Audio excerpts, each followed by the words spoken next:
muli mga kabagis. Kayo po alas 5 na ng hapon. Yung ating pong video kanina, alas 10. Ayan po sa ngayon, oh. Bumagsak na po yung ulan na dala-dala ng tagil. Yan po ang simoy ng bagyo. Dito po sa atin, walang hangin. Ambon lang. Pero makikita nyo, lahat ng tao nakapayong. Kasi yung ambon medyo malakas. Nakakabasa pagka hindi ka magpapayong. Ayan mga kabagi. Halos na ulan lang yung binigay sa atin pagkatapos ng hangin. Bagyo yung binigay sa atin.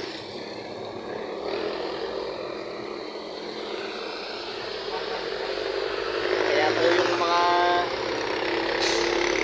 nakakaranas sa kasalukuyan ng malakas na ulan, malakas na hangin, mag-ingat po kayo mga kabagis.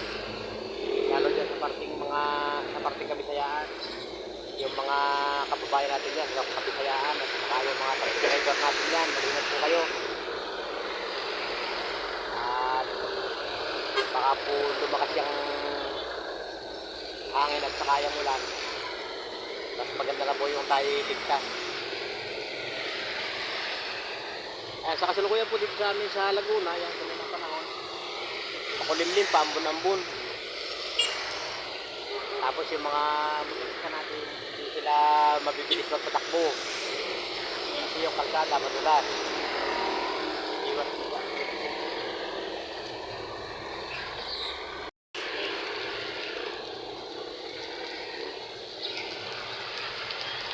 Yan po ang kalagayan ng kalangitan mga kabagis, oh. Talagang makapal yung ulap na may dalang kaunting tubig.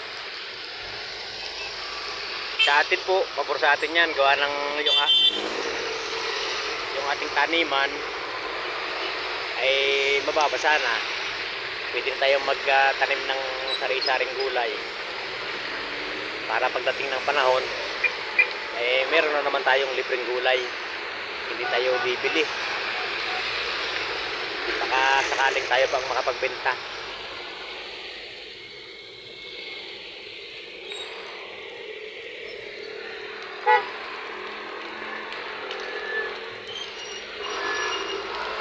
Ayan mga kabagis, so palibasa nga ulan ng ulan, bihira yung tao na walang payong.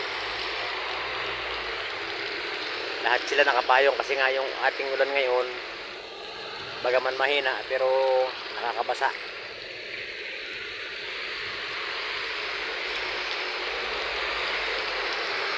Yung mga halaman medyo sumigla-sigla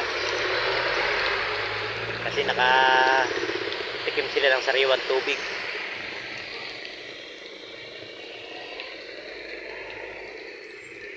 Yung ating kapulisan nagro-robing na rin kasi baka lumakas yung bagyo, nakakatawag sila ng mga rescuer. Pero dito po sa Laguna, no, wala namang signal. Ang meron lang ang Quezon, ang Bicol at saka yung Kabisayaan. Pero mag-iingat pa rin po tayo mga kabagis. Hanggang sa muli po, ito ang inyong abang lingkod natin, Itox Moto, nag-iiwan ng isang magandang araw at mag-iingat po tayong lahat.